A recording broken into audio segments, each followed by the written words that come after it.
आप किसी राजा के साथ अगर युद्ध कीजिएगा तो सबसे पहले ब्रिटेन की संसद से आपको परमिशन लेना होगा। अब ब्रिटेन की संसद के पास हम संदेश भेजेंगे, फिर वहां से संदेश वापस आएगा, इसमें लगभग 6 से 8 महीने का समय लग जाता था। अब मान लीजिए यहां टीपू सुल्तान है, यहां पर हैदर अली है, यहां पर मराठे हैं, यहां पर निजाम है, इसके साथ अंग्रेजी सेना युद्ध में व्यस्त है। और युद्ध करने के कारण वह पहले परमिशन लेगा ब्रिटेन की संसद से, उसके बाद वहां से परमिशन आएगा। तब तक क्या टीपू सुल्तान की सेना, हैदर अली की सेना, मराठों की सेना, निजाम की सेना क्या बैठकर ईस्ट इंडिया कंपनी को चाय पिलाने का काम करेगी? पिट्स इंडिया एक्ट में यह एक बहुत बड़ी कमी थी। नमस्कार साथियों, कैसे हैं आप सभी लोग? यदि आप सब यूपीएससी, बीपीएससी, बिहार दरोगा और शिक्षक भर्ती परीक्षा की तैयारी करते हैं, आपका भी सपना है कि हम सरकारी बाबू बनकर देश की सेवा करें, समाज की सेवा करें, तो सुमित सर ऑफिशियल कि इस YouTube चैनल को आप सभी लोग लाइक, शेयर और सब्सक्राइब करना ना भूलें। ठीक है, आज हम लोग चर्चा करेंगे 1784 के पिट्स इंडिया एक्ट के संदर्भ में। जैसा कि आप सभी को पता है कि 1773 का जो रेगुलेटिंग एक्ट था, उस रेगुलेटिंग एक्ट में कुछ कमियां थी। उस कमियों को दूर करने के लिए 1781 में मेरे प्यारे लाल और लालियों एक्ट ऑफ सेटलमेंट पारित किया गया था, ताकि 1773 की कमियों को दूर किया जा सके।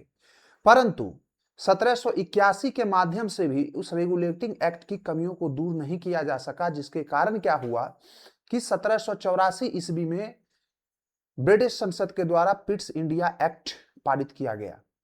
उस समय के तत्कालीन जो प्रधानमंत्री थे विलियम पिट, उन्होंने 1784 ईस्वी में पिट्स इंडिया एक्ट लाया। पिट्स इंडिया एक्ट लाने के पीछे का कारण यदि हम चर्चा करें तो आप सबको पता है कि गवर्नर जनरल का जो एग्जीक्यूटिव काउंसिल था, कार्यकारी परिषद था, उसमें कुल 4 सदस्य हुआ करते थे और 4 में से 3 सदस्य जो फिलिप फ्रांसिस क्लेवरिंग और मॉसन थे, वो हमेशा वारेन हेस्टिंग्स के हर फैसले का क्या करते थे तो विरोध करते थे। इससे प्रशासनिक काम पूरी तरह से बाबू क्या हो जाता था, ठप्प हो जाता था। इसको एक उदाहरण के माध्यम से भी हम समझ सकते हैं कि अवध की बेगम के मामले में और मराठा युद्ध के दौरान वारेन हेस्टिंग्स जो भी फैसले लेता था ना, उसकी एग्जीक्यूटिव काउंसिल उसको हमेशा पलट देती थी। 3 सदस्य एक तरफ हो जाते थे, वारेन हेस्टिंग्स अकेला पड़ जाता था, जिसके कारण हेस्टिंग्स को हर एक फैसले के लिए हफ्तों तक संघर्ष करना पड़ता था। हम आपको बताए थे कि 1773 के रेगुलेटिंग एक्ट में क्या हुआ था, तो आप सबको पता है कि 1774 ईस्वी में क्या हुआ था बाबू, तो फोर्ट विलियम में उच्चतम न्यायालय की स्थापना की गई थी, है ना। एक सुप्रीम कोर्ट की स्थापना की गई थी 1774 में। और यहां पे 1773 के एक्ट में कलकत्ता में सुप्रीम कोर्ट की स्थापना तो की गई, लेकिन उसके अधिकार क्षेत्र, उसके ज्यूरिडिक्शन के बारे में साफ साफ तौर पर परिभाषित नहीं किया गया कि कलकत्ता सुप्रीम कोर्ट का ज्यूरिडिक्शन क्या होगा और गवर्नर जनरल का जो एग्जीक्यूटिव काउंसिल है उसके बीच में कौन कौन से ज्यूरिडिक्शन उसके दोनों के क्या क्या होंगे, यह स्पष्ट नहीं किया गया था, जिसके कारण गवर्नर जनरल और उसकी सुप्रीम कोर्ट के बीच में, आदेशों के बीच में हमेशा क्या होता था, कॉन्ट्राडिक्शन होता था। ठीक है ना। सुप्रीम कोर्ट कंपनी के अधिकारी और जो राजस्व संग्रहकर्ता होते थे, जो राजस्व वसूलने वाले अधिकारी होते थे, लगान वसूलने वाले अधिकारी होते थे, उसको ब्रिटिश कानून के तहत गिरफ्तार किया जाने लगा सुप्रीम कोर्ट के तहत, जिससे कंपनी का जो टैक्स कलेक्शन होता था वो पूरी तरह से क्या हो गया, ठप हो गया। आपको हम एक उदाहरण भी बताना चाहेंगे इस संदर्भ में कि काशी झूड़ा केस में, ये पटना का केस है, पटना का केस और काशी झूड़ा का केस, इस केस में क्या हुआ कि सुप्रीम कोर्ट ने एक जमींदार के खिलाफ वारंट जारी किया। वारेन हेस्टिंग्स ने अपनी सेना भेजकर सुप्रीम कोर्ट के अधिकारियों को ही क्या कर दिया, रोक दिया, है ना। तब भारत में ब्रिटिश सरकार की कार्यपालिका के बीच और न्यायपालिका के बीच टकराव देखने को मिला। कहने का मतलब है कि 1774 में जो उच्चतम न्यायालय अस्तित्व में आई, उस उच्चतम न्यायालय के ज्यूरिडिक्शन को लेकर और गवर्नर जनरल के जो एग्जीक्यूटिव काउंसिल थे उसके बीच में हमेशा आपस में ही लड़ाई होती रहती थी, आपस में ही एक दूसरे के क्षेत्राधिकार का ये लोग उल्लंघन करते रहते थे। ठीक ना। तो इस एक्ट में 1773 के रेगुलेटिंग एक्ट में ये बहुत बड़ी कमी थी। ठीक ना। इसी कमी को दूर करने के लिए भी पिट्स इंडिया एक्ट को ब्रिटिश संसद के द्वारा लाना पड़ा। इसके अलावा जो कंपनी का वित्तीय संकट था और अधिकारियों का बढ़ता हुआ भ्रष्टाचार था, ईस्ट इंडिया कंपनी के जो अधिकारी होते थे वो भारत में रिश्वत लेते थे, उपहार लेते थे और निजी व्यापार करके अपार धन कमाकर ये ब्रिटेन लौट रहे थे। हमने आपको 1773 के रेगुलेटिंग एक्ट में इन प्रावधानों की चर्चा भी की थी।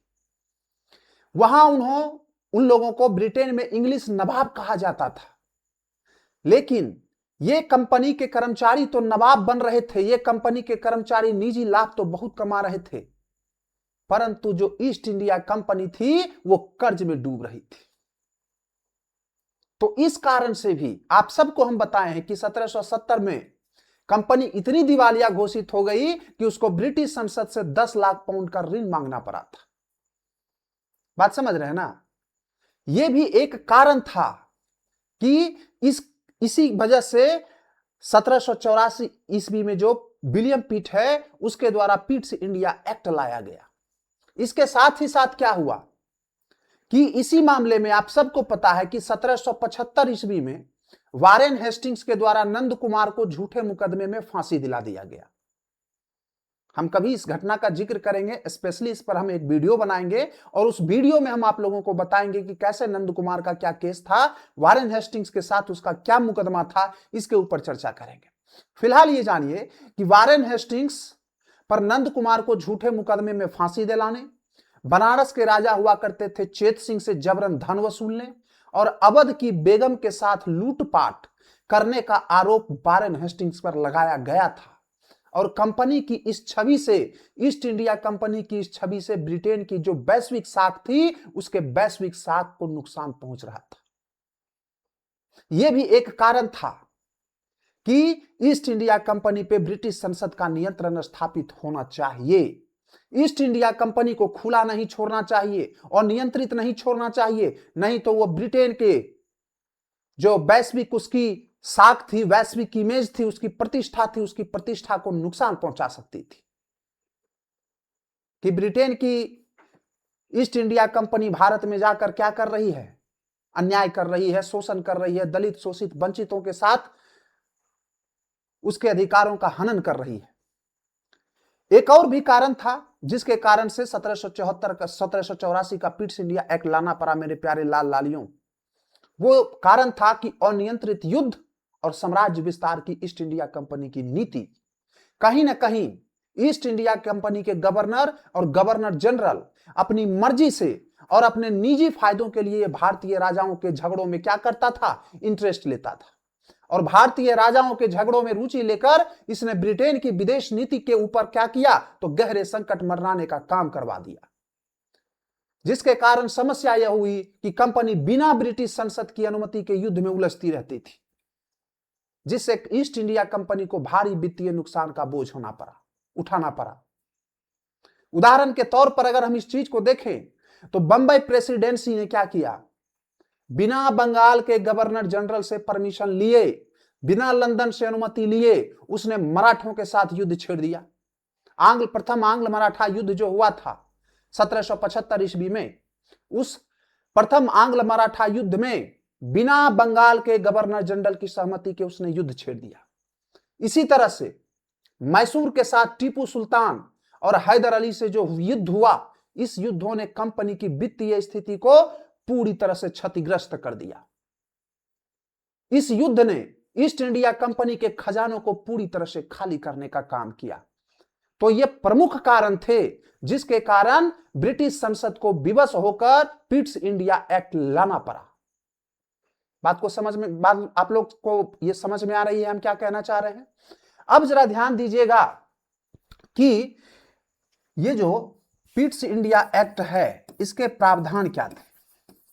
पिट्स इंडिया एक्ट के प्रमुख प्रावधान, ध्यान से इसको समझते चलना है, आराम से समझना है, ठीक ना? थोड़ा समय ज्यादा लगेगा, लेकिन ईस्ट इंडिया ये पिट्स इंडिया एक्ट के से जो भी प्रश्न आज के बाद आएंगे उसमें आपको कभी दिक्कत नहीं होगा।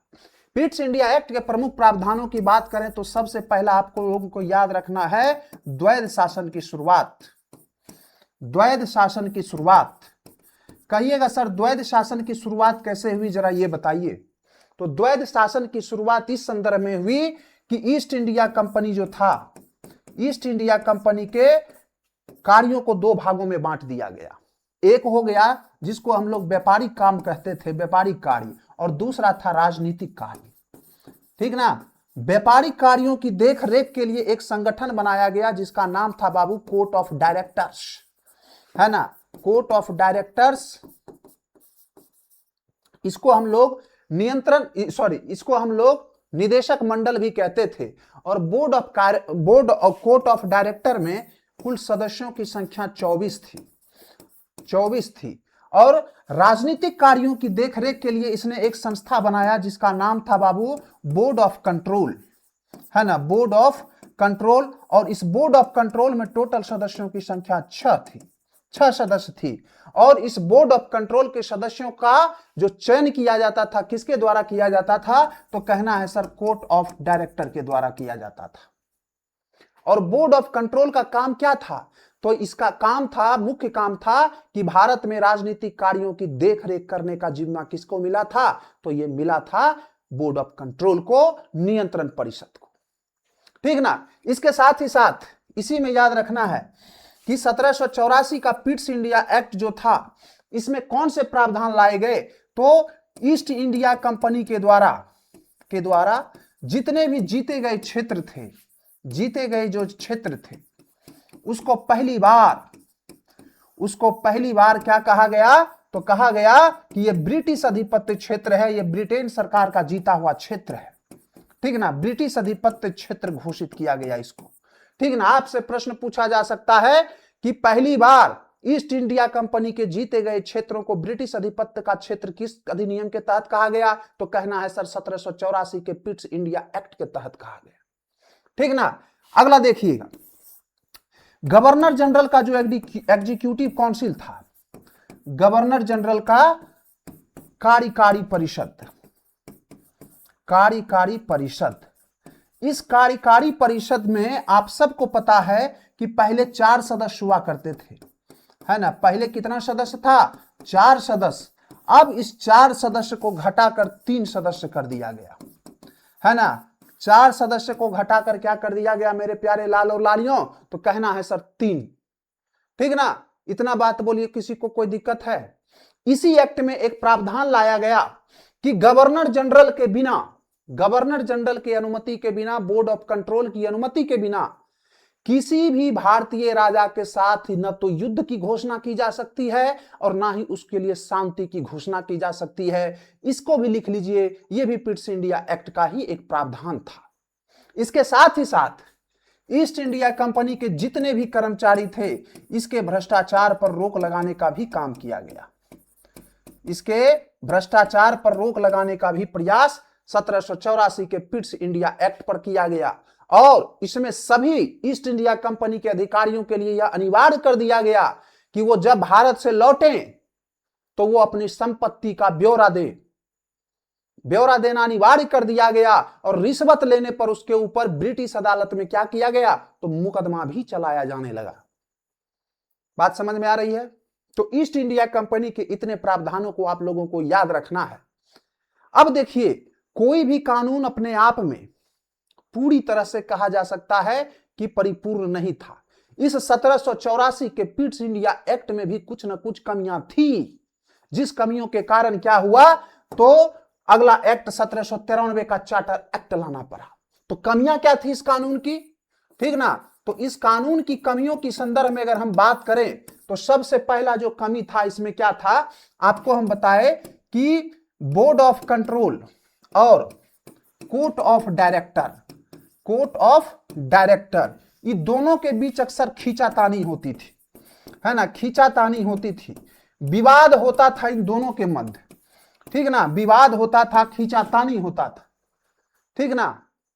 इसके साथ ही साथ याद रखिएगा कि गवर्नर जनरल जो था, आप सबको पता है कि गवर्नर जनरल के काउंसिल में अब सदस्यों की संख्या घटाकर कितनी कर दी गई थी, तो 3 कर दी गई थी, ठीक है ना। इसके बावजूद भी वारेन हेस्टिंग्स या जो भी गवर्नर जनरल हुआ करते थे, यदि 3 में से कोई 2 सदस्य एकजुट हो जाते थे तो गवर्नर जनरल असहाय हो जाता था।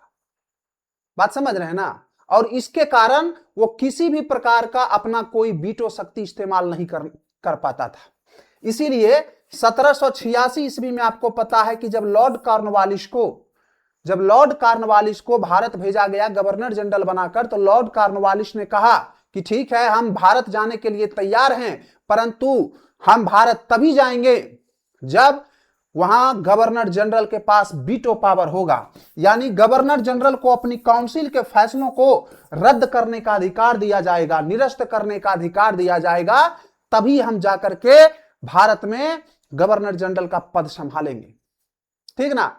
इसके साथ ही साथ इसमें और अगर कमियों की हम बात करें तो लंदन का व्यावहारिक नियंत्रण, बात को जरा ध्यान से समझिएगा कि जब भी युद्ध या संधि के लिए लंदन से अनुमति मांगने का व्यवहारिक नियम था कि आप किसी राजा के साथ अगर युद्ध कीजिएगा तो सबसे पहले ब्रिटेन की संसद से आपको परमिशन लेना होगा।